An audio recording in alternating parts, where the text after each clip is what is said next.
Hello, I'm Danny Sriskandarajah, Chief Executive of OXFAM Great Britain. Thank you for inviting OXFAM to be part of this important event.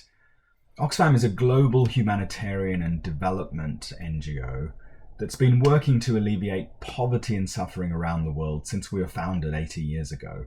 But since the 1990s, we've campaigned for arms control and disarmament measures. And of course, we wholeheartedly support a call for a fourth UN General Assembly special session on disarmament as a means to support our core goals. People often ask, why would a poverty reduction NGO be working on arms control and disarmament? And for me, the answer is simple. Poverty, armed violence and conflict are linked in a cycle that prevents peace, that furthers human rights abuses, and that hampers development. The UN Charter calls on us all to work towards general and complete disarmament as part of the establishment and maintenance of international peace and security with the least diversion for armaments of the world's human and economic resources. I think without controlling arms, it is impossible to ensure security. Without security, economic development is impossible. And so, while the guns pour in, our communities can never be safe. That's what our partners often tell us. And that's the argument that links the arms trade treaty, for which we campaigned for 20 years, to the accomplishment of the Sustainable Development Goals today. And now we need to go further than individual treaties. We've seen a resurgence of great power confrontation in Europe and Asia, and at the same time as conflicts related to poverty, hunger and climate change grow across the world. And as arms racing resumes, this is the ideal time for a fourth UN General Assembly special session on disarmament. We need to relaunch the movement for arms control and disarmament as contributors to sustainable human security. Arms control is explicitly referenced in SDG Goal 16.4 on controlling illicit arms flows.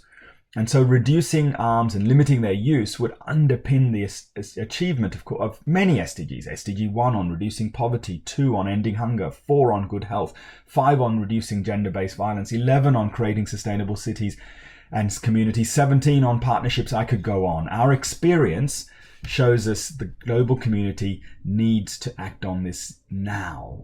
From our experience of humanitarian programming in fragile and conflict-affected states, we've seen the imperative to act in places like Yemen, Syria, the occupied Palestinian territories and Israel, Central African Republic, South Sudan, Mali and elsewhere.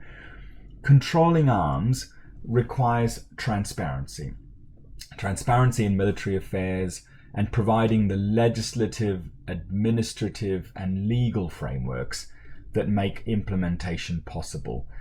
This will bring further benefits. Parliamentary scrutiny over arms procurement, stockpiling, and transfers will bring accountability of government and security forces, enhancing good governance in such areas as customs, stockpile safety and security, civilian oversight of the military, oversight of procurement, and many other areas.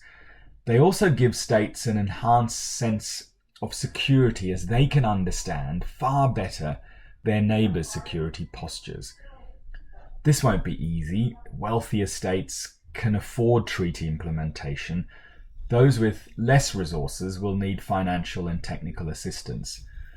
In 2015, the total ODA eligible expenditure on security sector reform activities, which can underpin arms control and disarmament, amounted to only $972 million US. We encourage all donor states to build security by paying for arms control and disarmament as a tool to reduce conflict.